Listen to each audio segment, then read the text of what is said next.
I remember the story of Helen. She was 6 years of age, and she was playing the piano, and unbeknown to her parents, she overheard them say, "Oh, Helen is so clumsy. She'll never be able to play the piano well." So ever thereafter, whenever Helen played the piano, she played clumsily to prove to the world that what her parents said about her was true. When she grew up and she was 13 and 14, she always played clumsily to prove to the world that what her parents said were true. Not only that, when she used her fingers to sew and to cook, she was clumsy to prove to the world that what her parents said about her was true. I said to her, "My dear child, you can't be held responsible for the actions of other people, even if they be your parents. Your parents probably meant that you were clumsy at that time. You weren't thinking of your piano playing. They didn't meant to think that you were clumsy forever." Yes. She got the message, so she removed that little scar within her, because a year later, she played better. 90% of the men and women alive today have an image of themselves as distorted as the reflection in a fun house mirror. Since they see themselves as distorted and warped, they act that way. The first and basic truth of cybernetics, the one you must learn in order to unlock the door to a better life, is image is all. The full implications of this all-important truth started to take shape more than 30 years ago, as a young plastic surgeon began to sort through the photographs that were the record of his professional accomplishments. By giving his patients a new face, he often found he had given them a new self-image. It was no longer necessary for them to hate themselves and to believe everyone else hated them too. But always, there were a few puzzling exceptions. Girls made beautiful again, men saved from ugliness, with no change in their personality. It was then Dr. Maltz began to be fully aware of the implications of self-image. What you are and look like to the rest of the world means nothing. All that counts is what you look like to yourself. You are happy or unhappy, sick or well, successful or unsuccessful, only as your own self-image demands that you be. That plastic surgeon was Dr. Maltz. And it was then he began to be aware of the importance of the self-image. Today, Dr. Maltz is internationally famous. Millions have read about Dr. Maltz and his discovery, and still more have heard about him. Well, that was in 1967. Here we are, nearly 30 years later. The original Psycho-Cybernetics book continues to be a resilient bestseller, largely thanks to one person telling another how it has changed their life. Over 30 million people worldwide have been positively influenced by Dr. Maltz's work. Now, you're about to benefit from the ultimate system for personal success based on all of Dr. Maltz's works, Zero Resistance Living. First, though, we'll travel back in time and sit in as Dr. Maltz personally discusses the important history of Psycho-Cybernetics. Why is self-image so important? The self-image sets the boundaries of human accomplishment. It is the key to your personality, to your behavior, to your character. Enlarge the scope of your self-image through confidence, and you enlarge the scope of what you can do in this world to reach self-fulfillment. Most people have an idea that they are either born to succeed or born to fail, that they're happiness prone or unhappiness prone. That is not true. Many years ago, a beautiful young girl of 18, Anna by name, came to my office. She was in an auto accident. Her left cheek was disfigured. I gave her back her beauty. She looked into the mirror and said, "I don't see any difference." I showed her the pictures taken immediately after the accident, showing her scar. She looked at the pictures, then into the mirror, and finally said, "Well, I see a difference, but I don't feel any different." I probed into her background, into her past, and ascertained that 2 years before the accident, she was engaged to a young man who suddenly ran off and married someone else. That left her with hurt feelings, with feelings of depression, resentment, that she was nobody. In other words, she had an inner scar long before she had the scar on her face. I said to her, "My dear child, you can't be held responsible for the actions of someone else." She got the message. A year later, she married another man. It suddenly dawned on me then that as a plastic surgeon, it might be a wonderful idea if I could write a book for the 90% of the people all the world over who have normal faces but some inner emotional scar, write a book for them to show them how they could be their own plastic surgeon and remove the scar within them that they put there, remove it like Anna did. And so I wrote the book Psycho-Cybernetics. What does Psycho-Cybernetics mean? Well, cybernetics comes from the Greek word which means a helmsman, a man who steers a ship to port. And Psycho-Cybernetics means steering your mind to a productive, useful goal so that you too can reach port. And what is your port? Peace of mind. My friend Salvador Dali, the famous Spanish painter, gave me a painting of his concept of Psycho-Cybernetics. In the center of this painting is a world divided in two parts.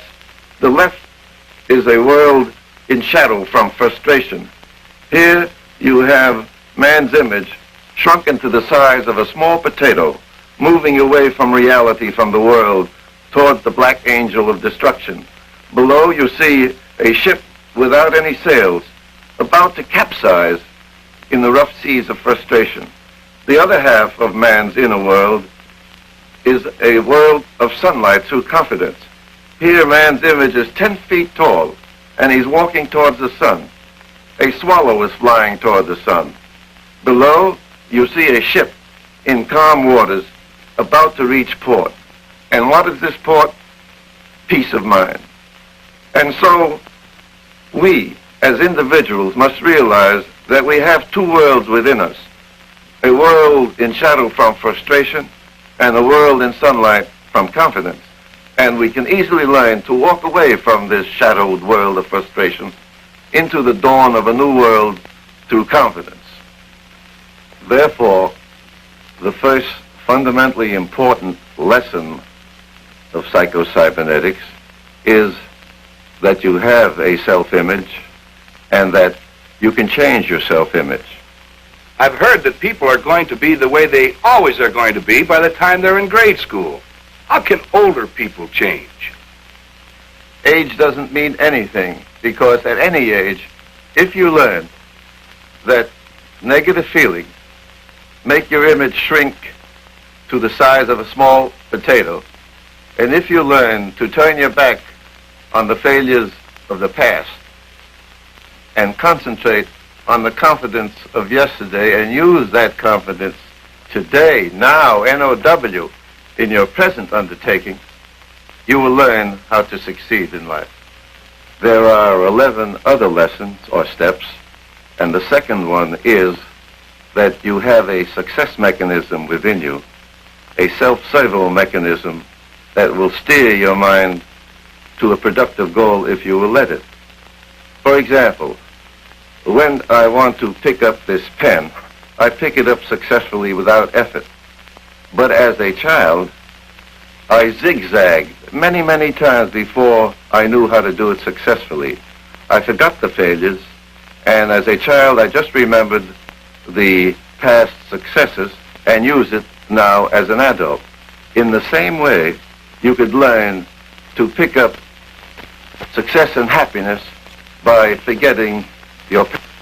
If in a present undertaking you want to achieve a goal, you call upon your past experiences, the sum total of which is in a tiny electronic computer, a tiny tape recorder in your midbrain. If you call upon your past successes, you succeed. If, on the other hand, you call upon your past failures, you fail even before you start, simply because you cannot think positively with negative feelings more than you can think negatively with positive feelings. Therefore, your first two lessons of creative psycho-cybernetics are, one, that you have a self-image and that you can improve it. The second step or lesson is that you have a self-servo mechanism or success mechanism that steers your mind to a productive goal, which is what psycho-cybernetics really is. Your third important lesson teaches you that you can use your imagination either constructively or destructively. How can a person make his imagination either positive or negative? Well, because you are the product of your imagination, win, lose, or draw.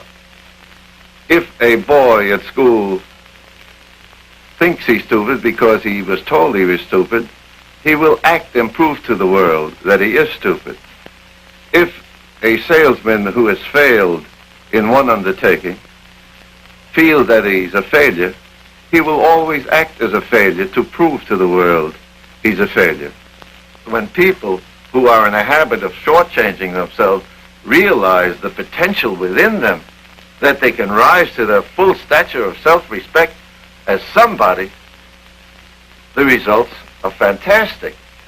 They realize that they're better than what they think they are through psycho-cybernetics.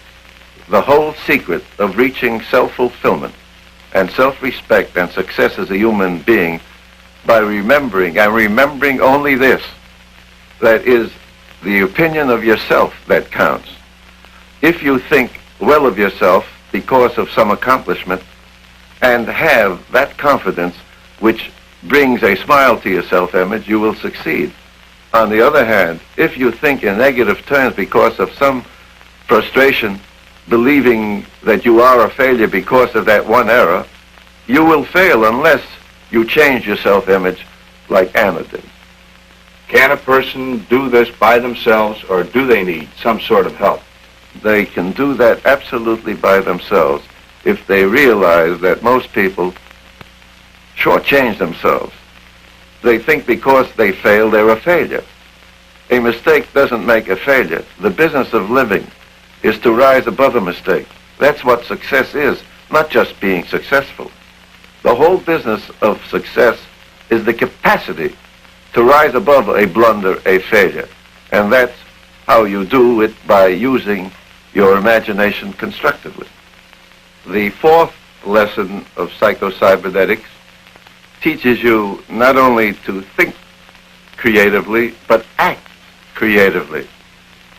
You learn to reach your goal by exercising your servo mechanism, your success mechanism, refusing to be sidetracked by negative feelings. You learn to do one thing at a time. You learn to live in the present. The past is forgotten, lost in the tomb of time. If a situation in the present defies solution, you sleep on it, not with it. And in that way you permit your success mechanism to work subconsciously while you sleep. Will this work on everyone? It'll work on anyone who has negative feelings. And all of us at some time have negative feelings. But I'd like to stress one point. When I talk about frustration, I don't mean frustration during a day. Everyone has that. What I'm talking specifically about is chronic frustration, the problems of yesterday that you continually bring in to every day, where you carry 45 pounds of extra mental weight on your mental back. It's the repetition of this kind of negative feeling of the past that you carry into the present that makes it chronic frustration that I'm opposed to, and that you can turn your back on these negative feelings by concentrating on the past only if you remember the confidence of the past. You live in the present now, N-O-W. And you also learn the art of relaxation, which is the fifth important lesson of psycho-cybernetics. How do you relax with confidence so you can achieve success? You can program success like a computer is programmed. And you do that by forgetting your past failures, refusing to permit negative feelings of yesterday to dominate your chances for success today. Instead, you concentrate on your successes, on the confidence of past successes that you use in the present. You improve your self-image when you learn the important aspect of relaxation. One, you forgive others with no strings attached. Two, you forgive yourself. Three, you see yourself at your best as a person of confidence. Four, you learn to keep up with yourself, not with someone else. The sixth lesson teaches you the power of beliefs. Now, these beliefs can be either true or false, but if you believe them, you'll act that part. Beliefs become habits, and habits are nothing more than self-hypnosis, just like you learn to brush your teeth. The important aspect of the sixth lesson is that you learn to dehypnotize yourself from negative beliefs as Anna did. You learn to live happily and successfully. There are 3 8-hour periods to a day.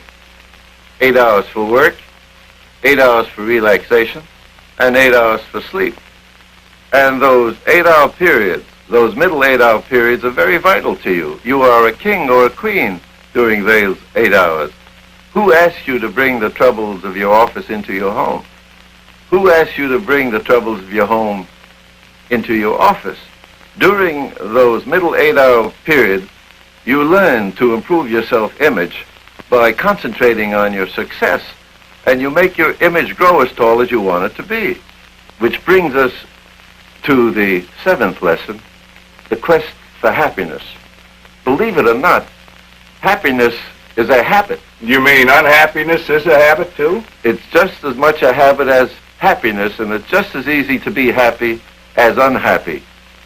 You must learn that happiness belongs to you, like your eyes, like your heart, like your pulse. You reach for it. But when you reach for it, you must remember that you must not step on other people's toes, and what's equally important, you must not step on your own toes with negative feelings. Regardless of your age, regardless of your calling, regardless of your training, experience, or education, one thing common to every human being is the desire to be happy. The 8th lesson or step in creative psycho-cybernetics teaches you the various phases of the success mechanism, which will make your image grow as tall as you want it to be. S-U-C-C-E-S-S. That spells success. S, a sense of direction, your goal. U, understanding, where you understand your needs and the needs of other people. C, courage. C, compassion. E, esteem, self-respect. S, self-acceptance, that you are somebody even though you've made a mistake, you rise above it. And finally, S, self-confidence. These are the 7 aspects of success that will make your image grow as tall as you want it to be. The 9th lesson in creative psycho-cybernetics teaches you about the failure mechanism which scars your self-image, and you learn about it only to realize the enemy within you in order to avoid it. F-A-I-L-U-R-E, which spells failure. F, frustration, which brings A, aggressiveness of the wrong kind, which brings I, insecurity, which brings L, loneliness, the great scourge of mankind, which brings U, uncertainty, which brings R, resentment, which brings E, emptiness, which makes you walk away from life, from reality. You remember F-A-I-L-U-R-E in order to avoid it and concentrate on the success mechanism within you.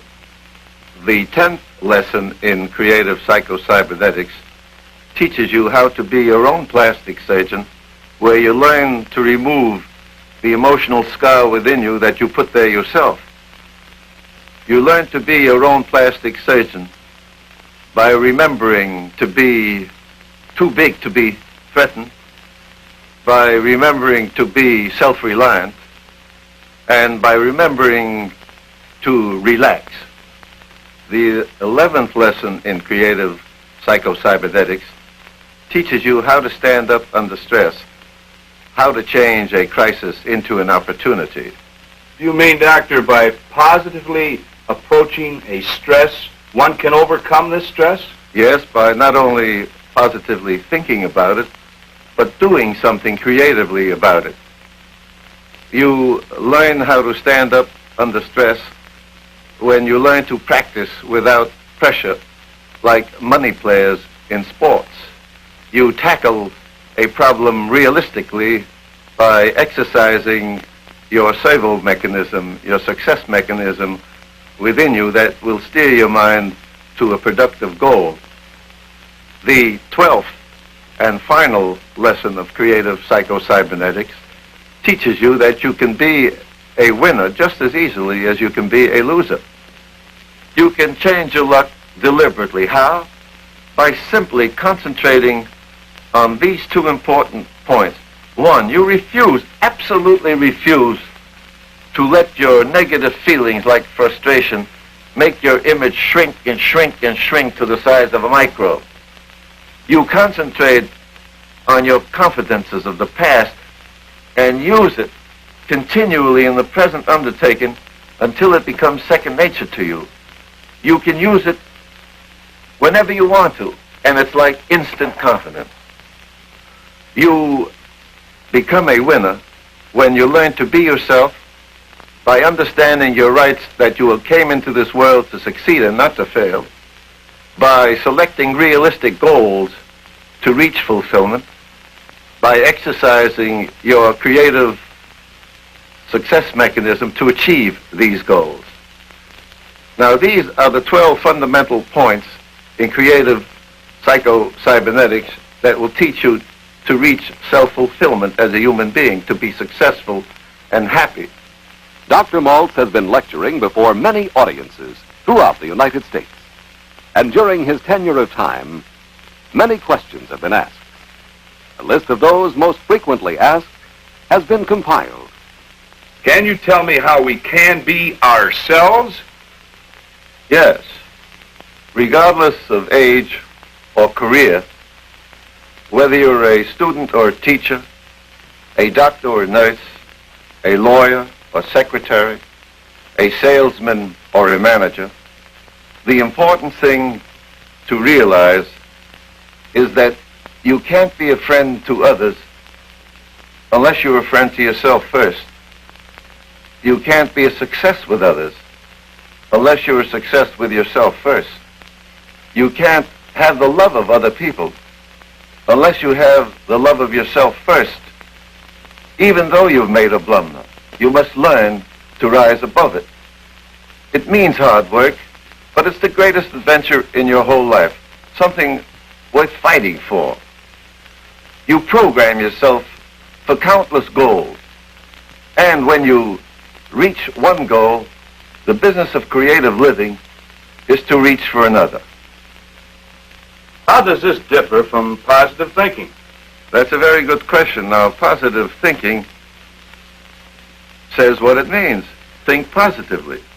Now, creative psycho-cybernetics means more than thinking. You think creatively, but you change that thought into a creative performance. In other words, psycho-cybernetics means doing. When? Now. Is this a form of psychoanalysis? No, it isn't, but it goes further than that. Psychoanalysis delves into the past, which is perfectly all right. But what is vital is that suppose you know about the past. What are you going to do about your life now, N-O-W?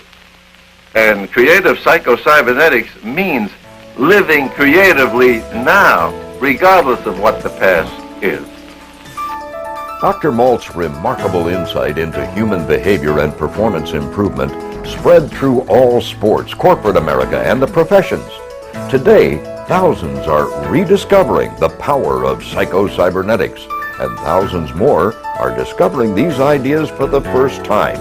In any case, the techniques developed by Dr. Maltz were far ahead of the time, and they are timeless.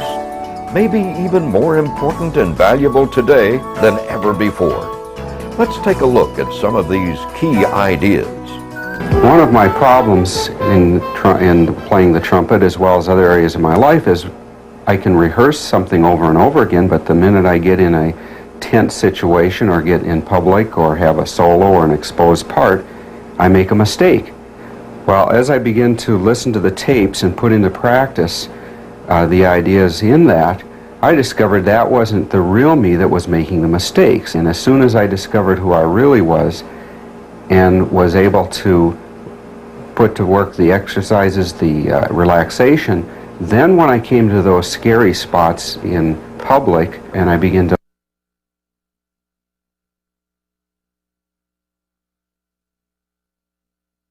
eliminate those problems that I had before, and my public playing is much better. All of us are frustrated sometimes during the day. I'm not talking about that. That's a human characteristic. And it's there for a definite reason, to stimulate one to rise above it. And that's what success is. I'm talking about chronic frustration, some hurt feeling, some agony of distress, some heartache, some grief, some guilt of the past that we carry on our mental backs day in and day out, many, many years thereafter. So that's the frustration I'm talking about. And if we know these red light signs, we can avoid them. They have fear involved in it. We come into this world in uncertainty. We live in it, and we pass on in uncertainty. But the business of living is to rise above uncertainty, to bend it to our will. Frustration has an element of retreat. Just because you've made a mistake, you retreat from life. You can't do that. In that instance, you sort of surrender your self-image, your dignity. You can't do that either, because the only treasure house you have within you is your self-respect. And if you're going to deny it expression, no one else will help you. So that when you practice this chronic frustration, dramatically speaking, you're like a traitor to yourself. You take a knife and symbolically kill yourself, and you needn't do that. So that when you refuse to turn your back on negative feelings, you put yourself in a position where you're like permitting termites within you to bore holes into your spiritual being, letting the fluids of your life force disappear down the drain. When people realize these dramatic aspects of it, that when you just hold on to negative feelings constantly, and that you're no more than a failure just because you failed, in these instances you practice chronic frustration and you become much less than what you're capable of being. These are inner commands, and we respond to... See, we just both responded to the telephone. We're so conditioned that we'll stop doing about anything. I mean, we'll actually even get out of the bathtub soaking wet to answer the phone. So you're saying that we have commands that are embedded in our self-conscious that are that strong, that powerful. Right. We live inside two boxes. One, the big box, the solid line represents real limits, and we all have some real limits. But inside that box, the much smaller box shown with the dotted line is made up of self-imposed limits. Now, we manufacture these limits from things we've been taught, been conditioned to believe about ourselves and the world around us. For example, if as a youngster you heard a lot of things like poor but honest, money doesn't grow on trees, don't be a show-off, money can't buy happiness, a day late and a dollar short, that's just the way I am. Well, these have become embedded commands that now limit your ability to enjoy financial success.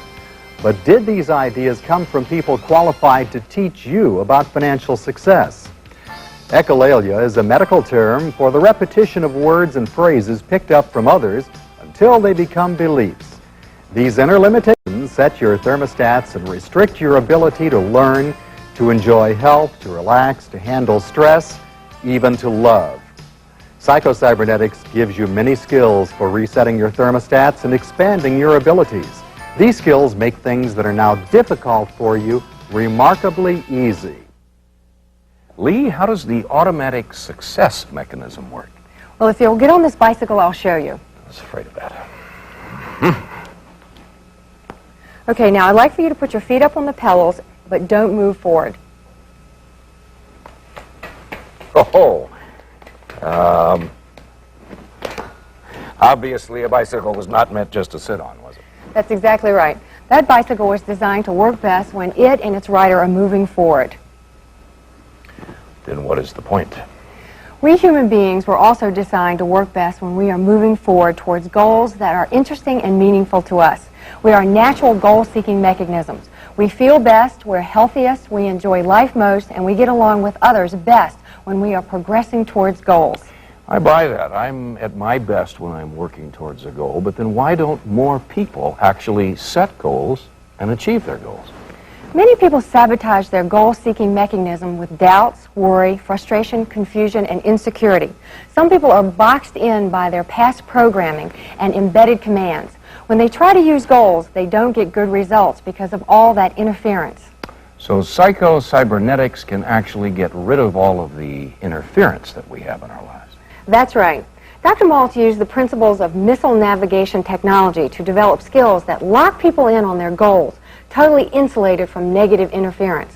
It starts with a psycho-cybernetic skill called clearing the calculator.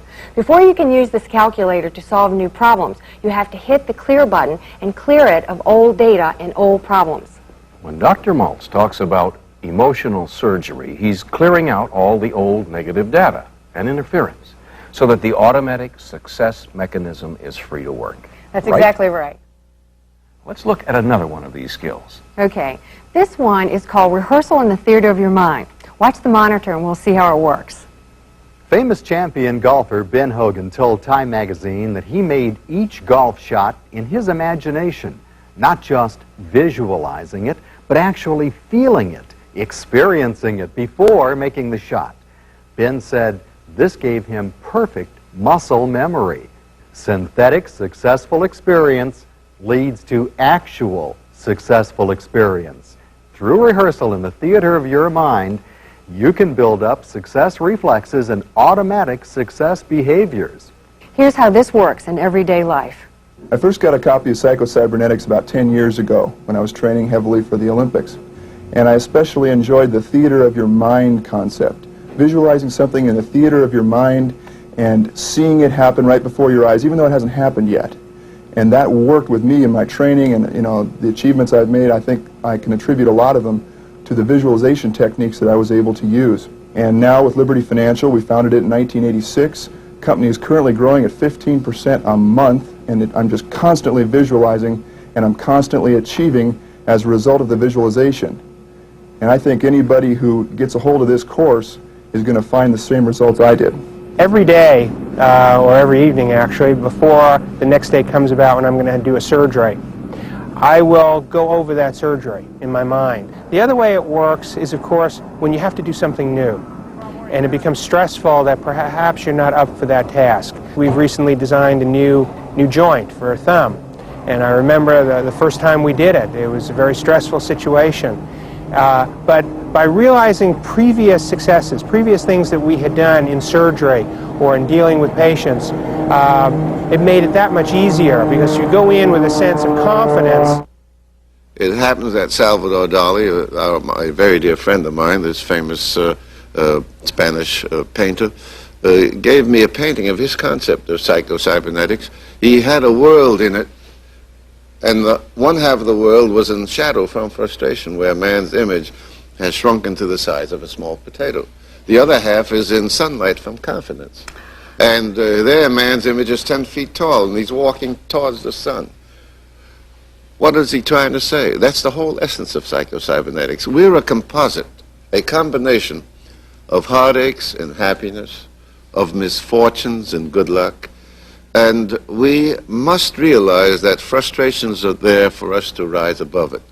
and to turn it into a kinetic, productive force of confidence. Now, what is confidence? Is your capacity to rise above a mistake. So when you take the trick of the moneyed players in sports, now what happens with them? They're in a contest.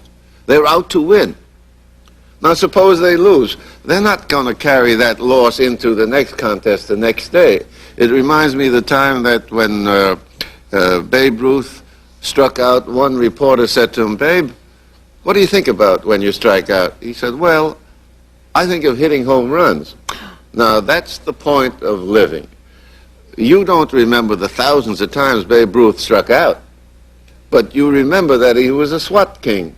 And if he had remembered the thousands of times he struck out every time, he He'd wouldn't have never been hit the the SWAT ball. king. Absolutely. So the point of the matter is, you think of the past, if you have to, of your confidences. The business of creative living, of Psycho-Cybernetics, which is the basis of our workshop that we're going to start this month, the 23rd and 25th of January at Marriott House, is just this, the essence of it. What are you going to be in life, a person of frustration or a person of confidence? And it's up to you to make a decision. When you look in the mirror, you're going to say, what kind of day is this going to be for me, Charlie, old boy? What kind of day is it going to be for me, Betsy, baby? You make the decision. And you make the decision by remembering the money players in sports. When they lose a contest, the next day they're out to win. And that's what life should be. Now it's time to begin our 12-week adventure with Dr. Maltz's Zero Resistance Living program.